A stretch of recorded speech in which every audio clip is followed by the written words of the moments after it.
Anger does not arrive noisily the way we often imagine. Most of the time it appears very quietly, like an undercurrent flowing beneath the surface of our mental waters.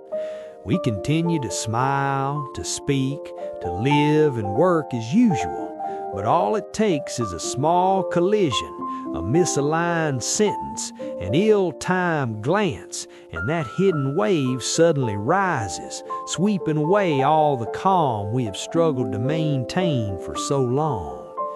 In those moments, we tend to believe that someone else has made us angry, that if they had not spoken that way or behaved as they did, we would not have lost our temper. We believe this with great certainty, so much certainty that we no longer feel the need to look back at ourselves. But if we are willing to pause for just a moment, slow enough to observe, we will realize that anger is not born in that very instant. It is merely activated at that moment. In truth, it has been present within us long before, perhaps since childhood, from times when we were not listened to, not understood, not acknowledged, from wounds we thought we had forgotten but were only pushed deep into the lower layers of consciousness. When external circumstances accidentally touch those sensitive points, anger immediately rises, not as a new reaction, but as an old habit being awakened. In daily life, we rarely notice how we are nurturing anger little by little. We feel irritated by traffic jams, annoyed by waiting, displeased when messages go unanswered, cranky about food that doesn't suit our taste, bothered when someone forgets to greet us, or even angry at ourselves for dropping things, forgetful or clumsy. These reactions appear small and ordinary, so ordinary that we don't even call them anger.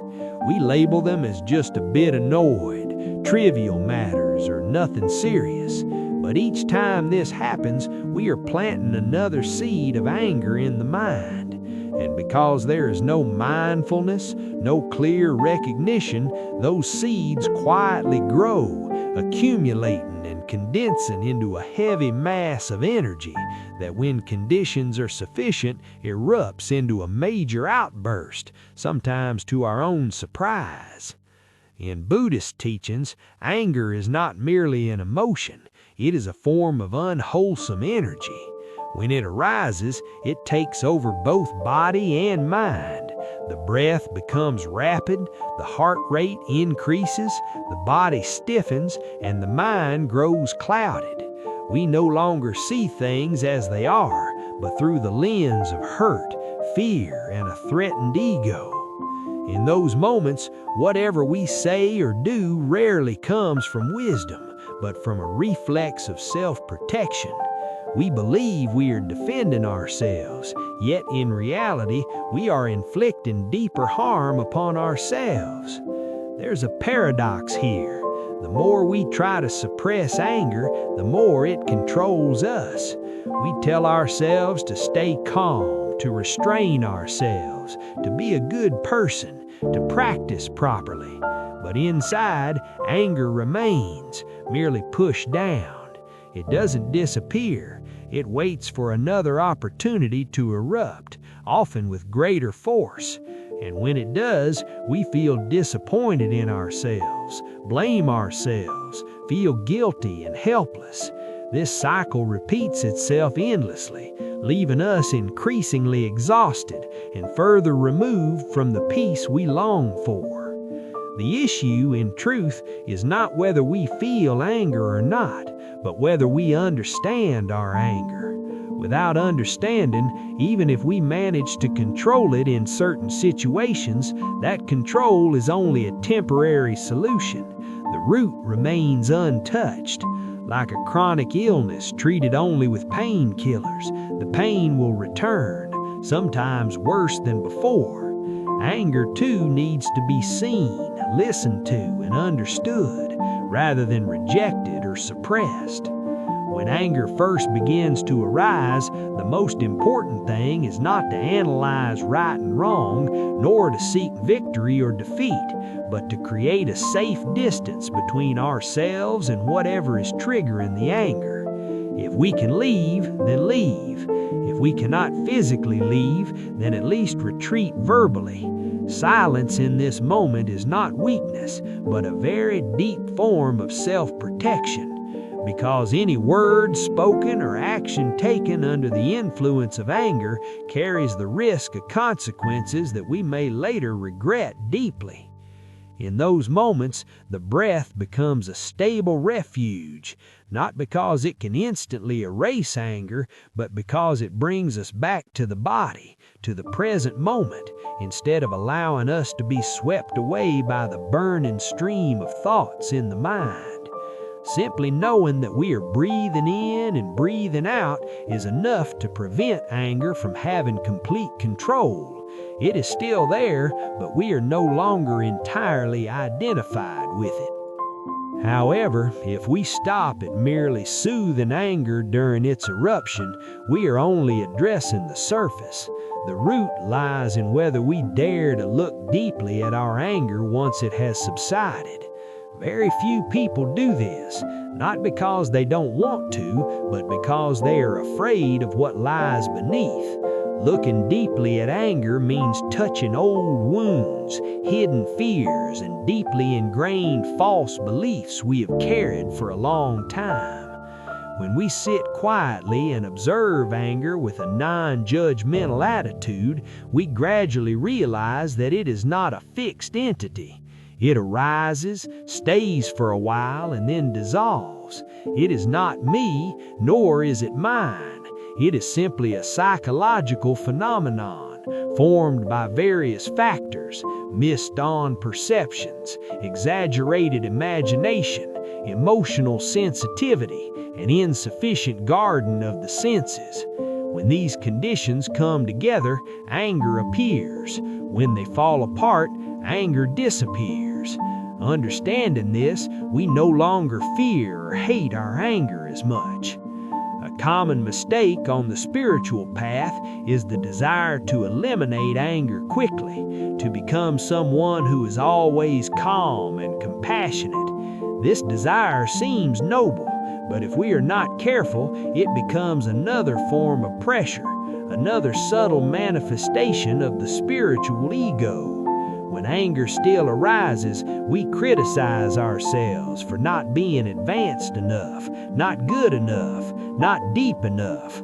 This self-blame only feeds more suffering instead of freeing us from it. Practicing observation of anger requires great patience. In the beginning, sitting with anger may bring discomfort, restlessness, or even anxiety. But with persistence, we gradually grow accustomed to it and may even find it vivid and fascinating. We begin to notice subtle movements of the mind, waves of emotion rising and falling, fleeting thoughts appearing and disappearing. Anger is no longer a terrifying monster, but more like a film playing before us.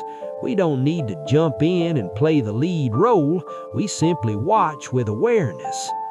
One very subtle aspect we must pay attention to is that anger towards loved ones is often deeper and more persistent than anger towards strangers. We may remain patient with colleagues and polite with outsiders, yet easily explode with those closest to us. We often justify this by saying we only get angry with those we love, believing that because we expect more and trust more, the hurt feels greater. But looking deeper, we see that our attachment to an image of the other person or of the relationship is what truly causes such pain and anger. We unconsciously impose a hidden demand. Because we have given so much, the other person must never hurt us. This demand sounds reasonable, but it is an illusion. No one, not even ourselves, can live without making mistakes, being careless, or hurting others. When we refuse to accept this truth, every disappointment becomes a spark that ignites anger as a form of resistance. In such moments, if we truly possess understanding and stability, the right response is not to get angry to teach the other a lesson, but to return and care for ourselves first. When we are drowning in anger, we cannot awaken anyone, not even ourselves. Only when we are grounded, clear, and compassionate can our presence become a refuge rather than another flame that burns others. Anger is impermanent, like clouds in the sky. With enough sunlight of mindfulness and compassion, it will dissolve. But for that sunlight to shine, we must learn to loosen our grip on the ego, on right and wrong, on the need to be validated and respected at all costs. As long as the ego is overly cherished, anger will continue to find fertile ground. When love is cultivated deeply enough, anger gradually loses its power. Looking even deeper, this distinction is vital. When we are angry, our actions are destructive. When we observe anger, we gain choice. Choice to be silent, to breathe, to step back, to refrain from saying words that would wound both sides. This choice does not come from forced willpower, but from growing understanding of the mind's mechanisms. Some anger is old and deeply rooted, passed down through generations. We grow up in environments where anger is normalized or even seen as strength. We learn reactions from those closest to us without realizing it. Words, glances, and gestures are repeated and imprinted into our young consciousness, becoming habits we carry into adulthood. Understanding this helps us soften our self-blame and resentment toward our parents, who acted from what they themselves inherited. Understanding, however, does not mean resignation. We cannot use the past as an excuse to continue harming the present. Our responsibility is to recognize old patterns operating within us and gradually transform them. Each time anger arises and we manage to recognize, pause, and breathe, even if it does not disappear, we are no longer entirely ruled by it. That alone is significant progress. In close relationships, transforming anger is especially important because these are the spaces where we are most vulnerable and most capable of causing harm. We often believe we have the right to be angry with loved ones, that they should accept us as we are, including our outbursts. But if we look deeply, we see that untransformed anger slowly erodes love, turning intimacy into heaviness and suffocating the atmosphere of home. Sometimes we think anger is past, but it has merely gone dormant. Unseen and unhealed, it remains as a knot within, ready to resurface under similar conditions. This often happens when we become complacent, believing we have already transcended anger. That complacency dulls our awareness, and one day, anger surprises us again. Transforming anger is not a straight path. There will be times of progress and times of apparent regression. What matters is perseverance. Each failure, if examined with honesty and compassion, becomes a lesson. We learn where we are still attached, fearful, or rigid. Seen rightly, these lessons deepen our understanding. Over time, observation becomes more natural. Anger arises less frequently and with less intensity. We notice it earlier, while it is still a gentle ripple. And when seen early, it can be cared for early. A single conscious breath, a slow step, a moment of returning to the body can prevent a storm from forming. At this point, practice becomes a way of life. We live more slowly, listen more, react less. We judge others less because we understand they carry invisible storms too. This understanding nourishes compassion, not as an ideal, but as a natural response of a heart that has suffered and learned to look deeply. With deeper observation, we begin to see the link between anger and ego. Anger erupts most violently when the ego feels threatened, disrespected, denied, doubted, compared, misunderstood, or unmet. Anger becomes the ego's cry for protection, a battle to preserve self-image. From a Buddhist perspective, the ego is far less solid than we believe. It is constructed from praise, recognition, roles, successes, failures, and memories. When these conditions shift, the ego trembles and anger arises. When attachment to the ego loosens, anger loses its foundation. Letting go of ego is not easy. We have lived with it for so long, defining ourselves through achievements and others' opinions. That is why practice must extend into everyday interactions. When someone says something disagreeable, pause and ask yourself, what is moving inside me? These small pauses are profound steps of release. Paradoxically, as we defend the ego less, we feel safer. We no longer need to prove or protect an image.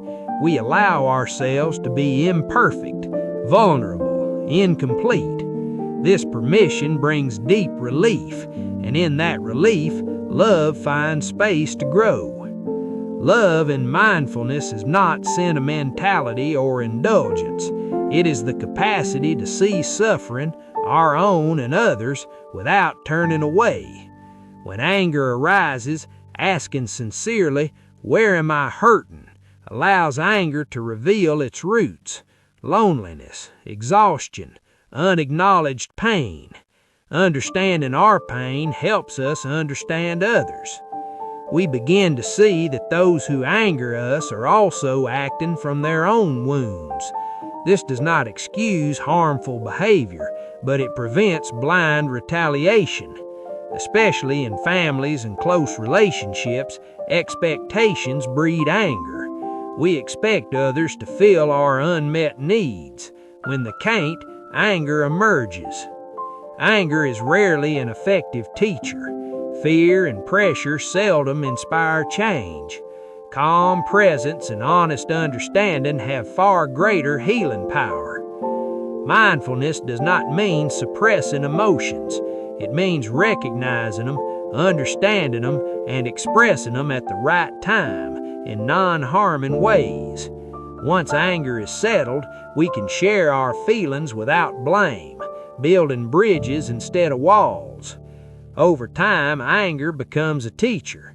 Each appearance reminds us to return, to care, to look deeper. We no longer fear it or take pride in being beyond it. We simply acknowledge it and stay present, like comfort in a crying child. This practice takes time, months, years. There will be progress and setbacks. What matters is not giving up. Each mindful pause, each conscious breath, each compassionate choice softens the heart and widens freedom. Eventually, we realize that what once enraged us now barely ripples the surface. Life has not become easier, but we have become steadier. Our peace is quiet, genuine, and unforced.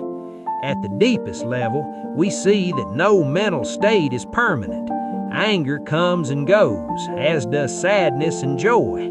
Suffering arises not from the emotions themselves, but from our clinging. When impermanence is directly seen, fear loosens its grip. Letting go is not indifference, it is non-grasping. We engage fully in life without tying our happiness to outcomes. Success doesn't define us. Failure doesn't destroy us. The heart remains spacious. In daily life, letting go appears in small acts, not needing to win arguments, allowing different perspectives, releasing hurtful words instead of carrying them all day, putting the phone down to be truly present. Small practices, when sustained, profoundly transform life. Mindful living is not solemn. It is knowing how we are living each moment, knowing when we speak from love and when from fatigue, recognizing without self-judgment. One sign of maturity is gentleness toward oneself. We stop demanding perfection. This gentleness naturally extends to others. Happiness ceases to be a distant goal. It appears in simple moments: a quiet morning, a slow meal, an honest conversation, a deep breath after a long day. Life becomes fuller because it doesn't change, but because we finally arrive. A quiet maturity unfolds. We no longer need to prove ourselves. We see others' burdens. We touch a deeper layer within ourselves, not shaken by praise or blame. Looking back, we see not a life without suffering, but a life where we learn to walk with suffering without being led by it. The ability to return, to breathe, to stop, to care is true inner freedom. Ultimately, practice does not give us a special state of mind, but a way of living, slower, deeper, truer. We stop running from suffering and begin understanding it. Happiness is found not elsewhere, but in our capacity to understand and love, right here in this moment. Có thể thiếu ý thức, có thể nói những lời gây đau, nhưng rất hiếm khi họ cố tình làm vậy chỉ để hại ta. Phần lớn thời gian, họ chỉ đang phản ứng từ những gì đang rối loạn bên trong họ. Nhìn được điều này không có nghĩa là ta chấp nhận mọi hành vi sai trái, mà là ta không để cho cơn giận mù quáng dẫn dắt cách ta đáp lại. Trong đời sống gia đình và các mối quan hệ thân thiết, sự hiểu biết này đặc biệt quan trọng. Ta thường dễ nổi giận với người gần mình nhất, không phải vì họ tệ hơn người khác, mà vì ta đặt nhiều kỳ vọng hơn. Ta mong họ hiểu ta mà không cần ta nói, mong họ cư xử đúng theo hình ảnh ta vẽ ra, mong họ bù đắp cho những thiếu hụt mà ta mang theo từ lâu. Khi những mong cầu ấy không được đáp ứng, cơn giận xuất hiện như một phản ứng thất vọng. Nếu không nhìn ra điều này, ta sẽ tiếp tục trách người kia, trong khi phần lớn nỗi khổ lại nằm ở chính những mong cầu chưa được nhận diện của mình. Có những lúc, ta tưởng rằng nổi giận là cách để người khác thức tỉnh, để họ thay đổi. Nhưng thực tế cho thấy, rất hiếm khi con người thay đổi trong sợ hãi và áp lực. Cơn giận, dù được ngụy trang dưới hình thức dạy dỗ hay thẳng thắn, thường chỉ làm người khác co lại, phòng thủ hoặc nuôi thêm oán hận. Nếu ta thực sự mong muốn mối quan hệ được chữa lành, thì sự có mặt bình tĩnh và chân thành của ta sẽ có tác dụng lâu dài hơn rất nhiều so với bất kỳ cơn bùng nổ nào. Điều này không có nghĩa là ta phải kìm nén mọi cảm xúc khó chịu. Thực tập tỉnh thức không phải là biến mình thành một người lúc nào cũng hiền hòa bề ngoài. Nó là khả năng nhận diện cảm xúc khi chúng khởi lên, hiểu chúng và diễn đạt chúng vào thời điểm thích hợp bằng cách không gây tổn thương. Khi cơn giận đã lắng xuống, khi tâm đã đủ yên, ta có thể chia sẻ với người kia về cảm giác của mình, về những gì ta đã trải qua mà không đổ lỗi, không công kích. Sự chia sẻ như vậy, nếu được đặt trên nền tảng của hiểu biết và tôn trọng, có thể trở thành một nhịp cầu kết nối rất sâu. Dần dần, khi tình thương được nuôi dưỡng đủ nhiều, ta sẽ thấy cơn giận không còn là kẻ thù, nó trở thành một người thầy. Mỗi lần nó xuất hiện, nó nhắc ta quay về, nhắc ta chăm sóc mình, nhắc ta nhìn lại những chỗ còn dính mắc. Ta không còn hoảng sợ khi thấy mình giận, cũng không còn tự hào khi nghĩ rằng mình đã hết giận. Ta chỉ đơn giản ghi nhận, trong mình đang có năng lượng này, rồi nhẹ nhàng ở cùng nó như ở cùng một đứa trẻ đang khóc. Sự thực tập này cần thời gian, có thể là nhiều tháng, nhiều năm. Sẽ có những giai đoạn ta thấy mình tiến bộ rõ rệt, nhưng cũng sẽ có những lúc ta tưởng như mình đang thụt lùi. Điều quan trọng là ta không bỏ cuộc. mỗi lần ta chọn dừng lại thay vì phản ứng, mỗi lần ta chọn thở thay vì nói lời gây đau, mỗi lần ta chọn nhìn sâu thay vì đổ lỗi, thì dù rất nhỏ, ta cũng đang góp phần làm cho tâm mình trở nên mềm hơn, rộng hơn và tự do hơn. Và rồi đến một lúc nào đó, ta sẽ nhận ra rằng những điều từng khiến ta nổi giận dữ dội trước đây, giờ đây chỉ còn là những làn sóng nhẹ. Chúng vẫn có thể làm mặt nước gợn lên, nhưng không còn đủ sức nhấn chìm ta. Ta bắt đầu sống với một sự bình thản, không phải vì đời sống hết khó khăn, mà vì ta đã học được cách không để những khó khăn ấy chi phối hoàn toàn mình. Sự bình thản ấy không ồn ào, không phô trương, mà rất lặng lẽ, rất thật. Khi đã đi đủ xa trên con đường quan sát và hiểu mình, ta sẽ bắt đầu chạm tới một sự thật rất lớn, nhưng cũng rất giản dị. Không có trạng thái tâm nào là vĩnh viễn. Cơn giận đến rồi đi, nỗi buồn đến rồi đi, niềm vui cũng đến rồi đi. Chỉ có sự bám víu của ta khiến cho những trạng thái ấy kéo dài và trở nên nặng nề. Ta không khổ vì cảm xúc sinh khởi, mà khổ vì ta muốn giữ lại những gì dễ chịu và xua đuổi những gì khó chịu. Chính sự phân biệt ấy làm tâm ta căng cứng và mệt mỏi. Trong Phật học, vô thường không phải là một khái niệm để suy luận, mà là một sự thật cần được thấy trực tiếp trong trải nghiệm sống. Khi ta thực sự thấy rằng mọi cảm xúc đều đang chuyển động, ta sẽ bớt sợ hãi chúng. Ta không còn hoảng loạn khi cơn giận xuất hiện, vì ta biết rằng nếu không nuôi thêm, nó sẽ tự tan. Ta cũng không còn quá bám víu vào những khoảnh khắc yên bình, vì ta hiểu rằng chúng cũng sẽ thay đổi. Chính cái thấy này mang lại cho ta một loại tự do rất sâu, không phụ thuộc vào hoàn cảnh bên ngoài. Buông xả trong tinh thần này không phải là vứt bỏ mọi thứ hay sống thờ ơ với đời. Buông xả là không nắm chặt. Ta vẫn làm việc, vẫn yêu thương, vẫn dấn thân, nhưng không đặt toàn bộ hạnh phúc của mình vào kết quả. Ta làm hết lòng rồi chấp nhận những gì đến. Khi thất bại, ta đau, nhưng không tự hủy hoại mình. Khi thành công, ta vui, nhưng không tự đồng hóa mình với thành công ấy. Nhờ vậy, tâm ta giữ được một khoảng không rộng, nơi ta có thể thở và mỉm cười, ngay cả khi đời không như ý. Trong đời sống thường ngày, buông xả thể hiện qua những điều rất nhỏ, là khi ta không cố thắng trong mọi cuộc tranh luận, là khi ta cho phép người khác có góc nhìn khác mình, là khi ta không mang theo những câu nói làm đau lòng mình suốt cả ngày, là khi ta biết đặt điện thoại xuống để thực sự có mặt với người đang ngồi trước mặt. Những thực tập này tưởng như đơn giản, nhưng nếu được duy trì đều đặn, chúng sẽ thay đổi chất lượng đời sống của ta một cách rất rõ rệt. Sống tỉnh thức giữa đời thường không có nghĩa là lúc nào cũng phải nghiêm trang hay trầm mặc. Tỉnh thức là biết mình đang sống như thế nào trong từng khoảnh khắc. Khi ăn, biết mình đang ăn. Khi đi, biết mình đang đi. Khi nói, biết mình đang nói từ đâu trong tâm.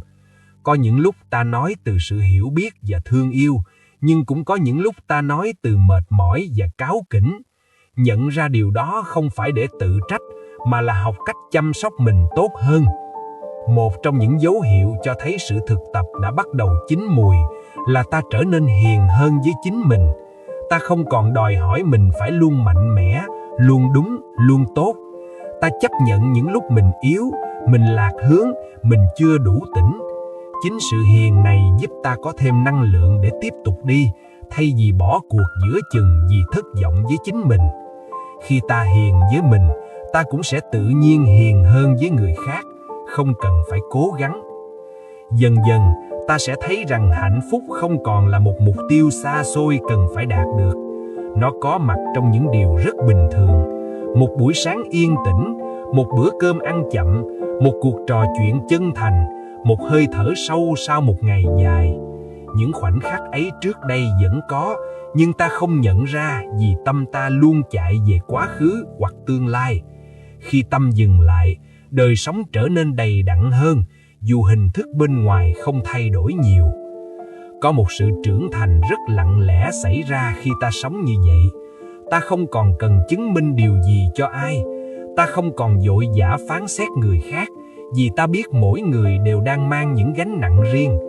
Ta cũng không còn tự đồng hóa mình với những vai trò xã hội, vì ta đã chạm được một phần sâu hơn trong mình, phần không bị tổn thương bởi lời khen hay chê. Sự trưởng thành này không làm ta xa đời, mà ngược lại giúp ta hiện diện trong đời một cách trọn vẹn hơn. Và rồi, khi nhìn lại, ta có thể thấy rõ con đường mình đã đi. Không phải là con đường không có khổ đau, mà là con đường ta đã học được cách đi cùng khổ đau mà không bị nó dẫn dắt. Ta vẫn có những ngày buồn, những lúc giận, những khoảnh khắc chênh vênh, nhưng ta không còn lạc mất mình trong đó. Ta biết quay về, biết thở, biết dừng, biết chăm sóc. Chính khả năng quay về này là nền tảng của tự do nội tâm. Cuối cùng, điều quan trọng nhất mà sự thực tập mang lại không phải là một trạng thái tâm lý đặc biệt, mà là một cách sống chậm hơn, sâu hơn và thật hơn. Ta không còn sống để chạy trốn nỗi khổ, mà sống để hiểu nó. Ta không còn tìm kiếm hạnh phúc ở đâu đó xa xôi, mà nhận ra rằng hạnh phúc đang có mặt ngay trong khả năng hiểu biết và thương yêu của mình trong giây phút này.